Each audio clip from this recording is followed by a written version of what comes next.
Welcome to another Foolish Thoughts episode. This is Joseph Barone, aka Fool for Learning, and our foolish thought for today is all that glitters is not gold. In previous episodes, I talked about what happens when managers see and push for the latest and greatest tech. Now, back in the early 1990s, when I joined my last large organization, the one that I was at for 28 years, we had a consultant who would push some new technology concepts. She, and I'll call her Marisa, would come up with a concept and have someone develop a very simple prototype, sometimes no more than a really robust PowerPoint slide presentation.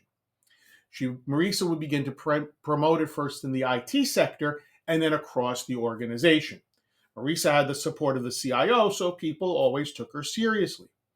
And when everyone began to get excited about the concept and the prototype, Marisa would then have it assigned to some staff member whose job it was to do all of the work to make it work. She would then move on to a new concept and prototype, get people hyped up about that, and when it came again, time to actually developing the application, it would be dumped upon some unsuspecting staff member. And I remember her doing this at least twice, if not three times. So why am I telling you this story? Well, recently I came across an article in the November 2025 issue of TD Magazine, which was entitled, All That Glitters Is Not Gold.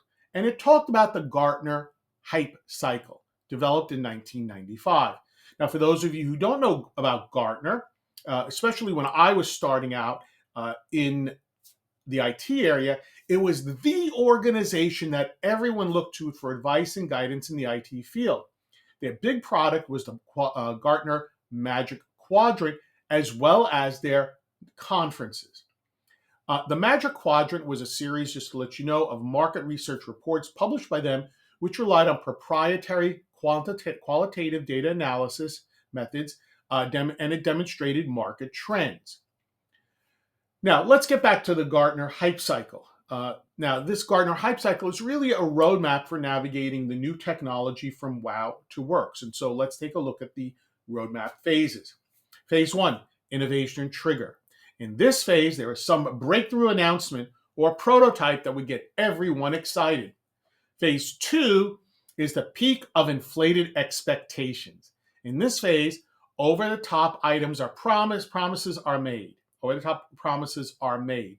And for those of you who are still paying attention to this podcast episode, this is where our consultant Marisa would dump the work on some unsuspecting staff member. From what I can recall, the staff members, could never get the thing to fully work for a variety of reasons. And there were many reasons. The trough of disillusionment, that's phase three, the trough of disillusionment. The tool does not deliver, adoption slows down, and then criticism mounts. Phase four was the slope of enlightenment. Teams figure out what the tool is indeed good for, and they begin to use it effectively. So the tool actually gets developed, and they begin to figure out what it's good for. And finally, five, the plateau of productivity. The technology becomes a normal, reliable part of your work. So, have you heard about the Gartner hype cycle? Have you experienced it?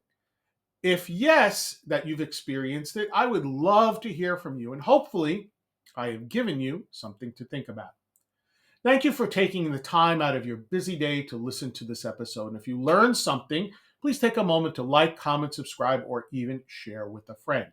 This is Joseph Barone, aka A Fool for Learning, signing out. Remember, learn, perform, succeed.